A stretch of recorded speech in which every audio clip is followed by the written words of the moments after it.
Boa noite, telespectadores. Estamos de volta em mais uma semana com o nosso Saúde e Longevidade, que tem o apoio das toalhas higienizadoras PED. E hoje estamos aqui novamente com a enfermeira Tatiana Matos, que é mestre em Diversidade e Inclusão Social e também professora do curso técnico em enfermagem. E temos também aqui, né, uma outra representante da classe, né, das enfermeiras, dessa profissão tão bonita, que é a enfermeira Amanda, que é lá do Complexo de Saúde da Unimed Pelotas.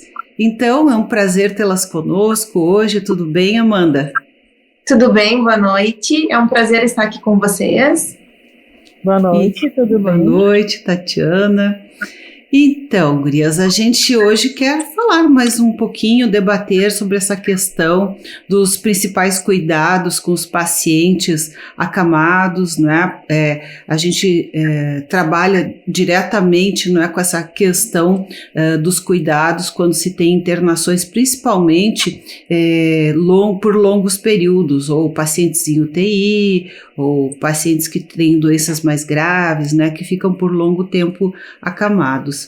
E eu gostaria de saber como é que é para vocês, especialmente, Amanda, aí em Pelotas, quais são as novidades, como é que está isso pós-pandemia, né, pós-Covid, as coisas voltaram já ao normal ou isso, né, conforme nós conversamos também com outras colegas aí, isso acrescentou, assim, novos desafios e novos protocolos, né, que tiveram que ser introduzidos, não é?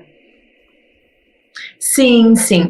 Eu vou começar falando um pouquinho da nossa vivência, né, que o Hospital da Unimed Pelotas, ele é um hospital e é um hospital com poucos leitos ainda, né? Então nós temos uma característica de ter uma unidade de internação clínica e uma unidade de internação cirúrgica.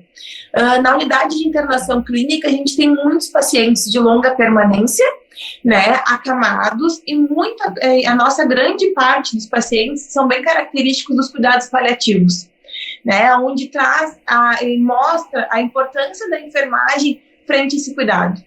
Né, que grande parte dos nossos pacientes, então, são pacientes que exigem um cuidado mais presente, diferenciado, né, para a gente conseguir proporcionar uma qualidade de vida nesses últimos momentos. Né? Então, o nosso grande intuito dentro da Unimed Pelotas é proporcionar uma qualidade de vida, né, para os nossos pacientes que estão nessa fase terminal e também tornar o processo de internação o mais suave possível, porque nenhum deles gostaria de estar internado, né? Então, a gente tenta trazer esses momentos tão difíceis, minimizar, torná-los um pouco mais fáceis, mais confortável, né? Então, a gente tem alguns programas, né, dentro da Unimed para fazer com que esse beneficiário, esse paciente, o familiar, se sintam parte do cuidado e se sintam parte da família Unimed. Eu acho que esse é o nosso grande intuito. E, sem dúvidas, né, o Covid nos trouxe grandes desafios, né? Eu acho que um dos grandes desafios é a questão de reduzir as visitas, né, o número de acompanhantes, porque a gente sabe que nesses momentos, né, principalmente nos pacientes em cuidados paliativos, a família é muito importante. Né? Então, eu acho que o Covid nos trouxe esse desafio, também pensando na qualidade da assistência, pensando no nosso paciente, e nos trouxe também o desafio de muitos protocolos novos, de como a gente vai gerir, de como é que a gente vai trabalhar em si com essa nova demanda, né? E atualmente mesmo a gente não estando vivendo um momento de pandemia mais, aqui em Pelotas a gente está num aumento gradativo novamente dos casos de Covid, né? Então a gente minimizamos, relaxamos um pouco, né? O município em si relaxou um pouco em questão do uso da máscara, de alguns cuidados, e que a gente já observou que fez com que aumentasse novamente esse número, né? Então a gente está retrocedendo um pouquinho dentro da Unimed, voltando, a gente nunca deixou, né, de ter alguns cuidados, mas a gente está retrocedendo e tendo um cuidado ainda maior, porque como a gente está tendo um aumento aqui no município, a gente segue com os protocolos bem sólidos para bem, né, tanto da equipe, quanto dos familiares, quanto dos pacientes. Bem, olha só, né? Realmente a gente tem visto que, apesar, né, de ter aumentado muito a demanda de trabalho, né, da enfermagem, por outro lado, vocês tiveram assim, foram forçados, na verdade, né, a aprender coisas novas, desenvolver novos meios, né, de cuidar dos pacientes. E tu falaste em pacientes que são de cuidados paliativos. Eu vou perguntar então para a Tatiana, como nós estamos aqui falando, né, para o nosso público telespectador, que é um público leigo, né, o que nós podemos entender sobre cuidados paliativos? Quando a gente, né, quando vocês falam, o médico fala que é um paciente de cuidados paliativos. Quem são esses pacientes, Tatiana? Acho que a Amanda trabalha com eles, né? Mas o paliativo é o paciente que ele não tem mais, como é que eu vou te dizer, muito o termo que a gente usa, né, mas ele não tem mais chance, né, ele vai morrer, né, então ele decide, então, por um cuidado paliativo, ele não quer mais que seja investido, né, o alto grau, ele mantém a qualidade de vida, né, ele se mantém a qualidade de vida, ele se mantém até com a medicação e tal. Mas, por exemplo, se ele precisar fazer quimio, ele não vai mais. Se ele precisar fazer radioterapia, ele não vai mais. Tratamento novo, ele não vai mais. Ele vai manejar a dor, né? Ter esse cuidado, então, que é um cuidado especial, ele vai debilitando ao longo do tempo, né? A Amanda pode nos dizer isso também, né? Então, depende o que ele tem, ele vai se debilitando, isso vai avançando, até que ele chega, né? Aquele nível que a gente sabe que é partir. Que não mas tem ele decide mais isso, voltas, né? Não tem mais mas volta, ele digamos decide, assim, é uma doença que não tem mais como curar. Mas isso tem que estar bem ciente, né? O paciente, a família, né? Eles têm que concordar, né? Então, todos eles cientes disso, porque, querendo ou não, eu acho que eles sofrem, né? Um pouco, porque tu quer fazer tudo, tu quer, mas ao mesmo tempo tu sabe que não vai adiantar mais, né? Então, para que fazer tantas coisas e ter mais sofrimento, né? Porque só prolongar o sofrimento da pessoa, né? Ele decide. Tem pacientes que decidem fazer isso em casa, né, Amanda? E tem pacientes que não conseguem, né, manejar em casa, a família e tal, e acabam indo para o hospital, né? E esse paciente fica no hospital, é isso? Isso, a gente classifica, né, nós classificamos o cuidado paliativo em duas formas, né? A gente classifica o cuidado paliativo como um paciente que tem uma doença ameaçadora da vida, né? Então, tem diversas doenças, não é? A gente pensa, assim, em primeiro local, o câncer, né? Mas uma hipertensão, uma cardiopatia, né, um problema cardíaco, todos são doenças que ameaçam a vida. Mas a gente, então, isso é o cuidado paliativo. E a gente tem o cuidado paliativo terminal, que é aquele paciente que tem um curto prazo de vida, né? Que é onde a gente realmente vai prestar a melhor assistência que a gente puder, né? O nosso intuito é deixar que esse paciente tenha essa qualidade de vida no seu lar, na sua residência, mas como a colega Tatiana disse, muitas vezes não é possível, né? Ele tem que ir para o hospital. Mas a gente tenta tornar o hospital um ambiente familiar, um ambiente mais próximo ao que ele tinha em casa, né? De repente trazer um objeto que ele gosta, uma música que ele se sente confortável e tentar manejar dessa forma, né? Porque a gente vai ter que proporcionar medicamentos para dor, para uma falta de ar, né? Uma alimentação, se ele tem uma vontade de comer algo diferente, a gente tentar proporcionar isso, ver uma visita especial, então são essas questões, né? Mas o cuidado paliativo é bem isso que a Tatiana trouxe, é uma doença que a gente não tem mais um tratamento visando a cura, e sim certos tratamentos para minimizar sintomas.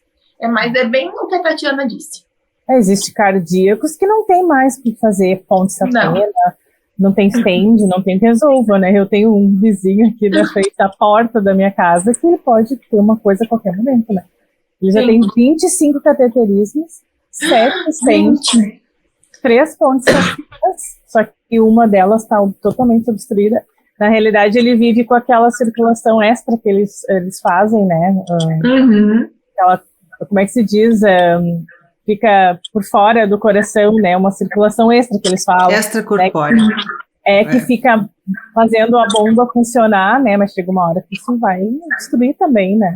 Sim. Ele é super arrítmico, né? E daí cada vez que eles me chamam ali, a mulher dele me chama, ele tá com dor, já tá 3 dias, agora não dá. Eu disse, mas não dá nem para levar para o hospital, porque não tem muito o que fazer. Ela sabe, né? Não teria o que fazer no hospital, nada de diferente, né? Tu vive todos os dias pensando que talvez uma coisa aconteça, mas eles se catequizaram já disso, né? Mas eu vou ali, daí faço aquela dose de ataque que ele já tem em casa, clopidogrel, faço o isordil, vou ali, levo o meu oxímetro, levo o meu aparelho de pressão, sento lá, converso, fico lá a tarde toda. Então, manejo assim, porque não tem. Só quando a coisa fica muito, muito feia, daí a mulher dele fica muito desesperada, eu chamo a SAMU, né? Mas não eu manejo aqui, mas é um manejo paliativo, né? De um paciente cardíaco, que não é o câncer, né? Que é cardíaco, Exatamente. Que existe também, né? Que não vai ter o que resolva, né? Também é um paliativo. A vizinhança que se ajuda. Verdade, ainda bem que tem uma enfermeira vizinha aí, não é? Bem, um vem buscar um termômetro, tu vem buscar não sei o que, e assim vai. Isso aí. E todos, acho que com todos, né, esses profissionais da saúde.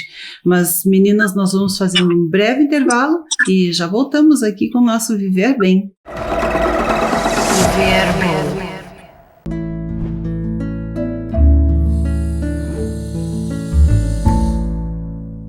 Estamos de volta com o nosso Saúde e Longevidade, conversando com as enfermeiras Amanda, lá do Complexo Hospitalar da Unimed de Pelotas, e também com a enfermeira Tatiana Matos, que é mestre aí, né, em enfermagem, ministra cursos técnicos, ela também tem uma larga experiência já aí na profissão, né?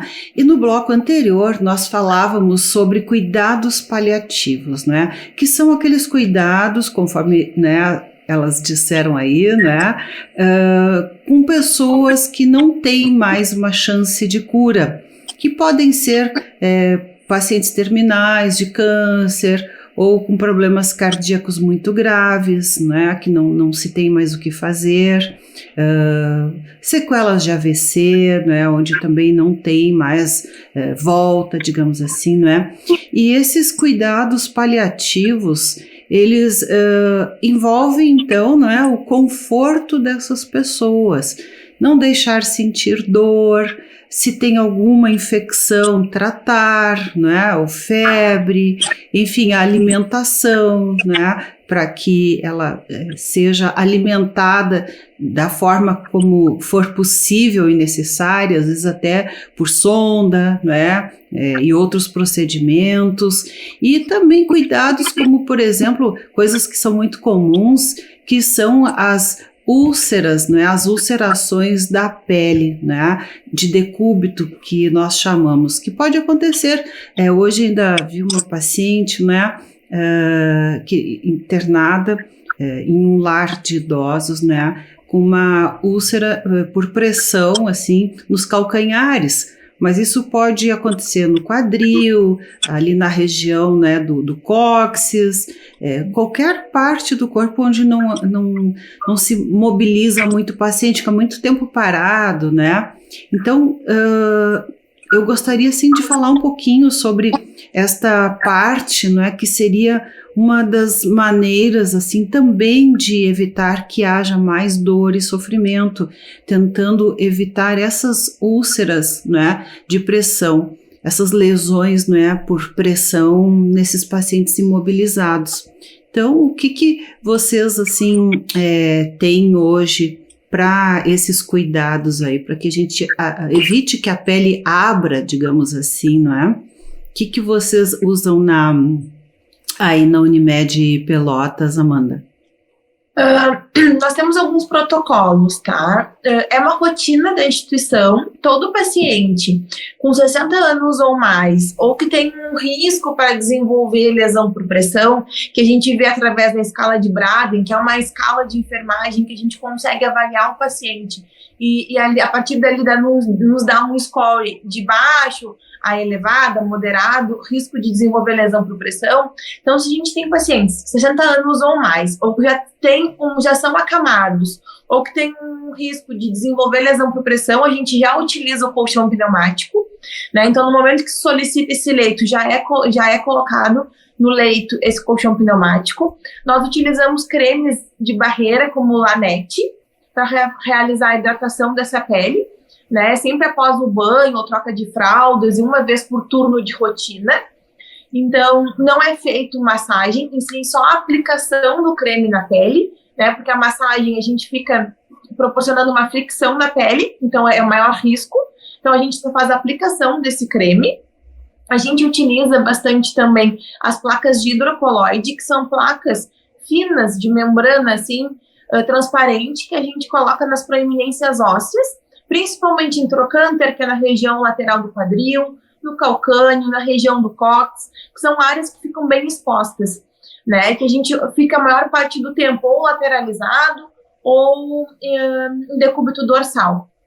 Então, a gente já utiliza essas placas como prevenção, e a realização da mudança, né, da reposição do leito, da mudança de decúbito, que é o nosso braço direito e esquerdo da prevenção de lesão por pressão, né? Então, se a gente fizer a movimentação do paciente a cada 2 horas, a gente minimiza a quase a zero essa chance de criar lesão por pressão. Além da alimentação, da fisioterapia. Então, eu acho que a prevenção da lesão por pressão é um trabalho multiprofissional, né? Além, né, dos cuidados paliativos, como a gente falou anteriormente, a lesão por pressão é um trabalho multiprofissional, todos juntos, né? Porque a alimentação tem um papel muito importante, né, a hidratação, a alimentação adequada, um suporte nutricional, um suplemento, né, que a gente tem dietas e suplementos que nos ajudam na cicatrização da ferida, né, que nos ajudam a prevenir lesão por pressão. Então, hoje em dia são essas as nossas principais, né, ações que a gente realiza para minimizar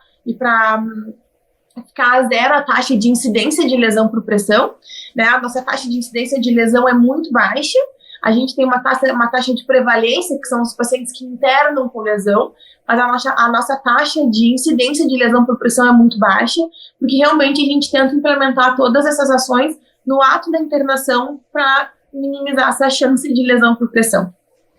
Olha, e também a Tatiana deve ter bastante experiência já de tantos anos aí, não é? Na questão de mobilização realmente desses pacientes, principalmente na hora do banho, de fazer uma higienização, não é? Porque é bastante difícil. Hoje ainda também atendi uma paciente assim que, nossa, muito difícil mobilizar uma paciente com sequelas, ou um paciente com sequelas, né? Mas tu precisa fazer a higienização, precisa dar o banho, né? Precisa deixar a pele desgerminada para evitar diminuir o risco de infecções, para deixar ela um pouco mais hidratada também. E eu sei que no Hospital Unimed em Pelotas vocês já têm experiência, e a enfermeira Tatiana também tem uma experiência muito grande, não é, com as toalhas higienizadoras PED, que a gente chama, não é, Tatiana? O que vocês me diriam então aí dessa experiência de vocês, não é, com essas toalhinhas que já fazem com que não se tenha aquele banho molhado como era antigamente, né, e muito difícil. Imagina um paciente assim, né, dar um banho era um sacrifício, né, antes das toalhinhas PED. Tudo isso que a Amanda falou é essencial, né, e faz parte, acho que deveria ter em todos os hospitais. Quando se tem a lesão por pressão, então a gente ter as coberturas específicas para tratamento dessas lesões por pressão também é algo que é super importante. Só que não adianta ter tudo isso, né, e não fazer uma boa higiene, né. Então a higiene é essencial, o banho, né, nesse paciente, para a gente poder usar essas placas, né, usar esses produtos. Então a pele, né, ela íntegra, ela precisa íntegra ou não, ela precisa de higiene, né? E esses pacientes, então, que a gente está falando hoje, que é um pouquinho mais específicos, né? Que são os paliativos, né? Os que têm sequela de AVC, né? Então, os que têm neoplasia, que têm insuficiência cardíaca, né? Então, são pacientes mais debilitados, né? Que são mais acamados.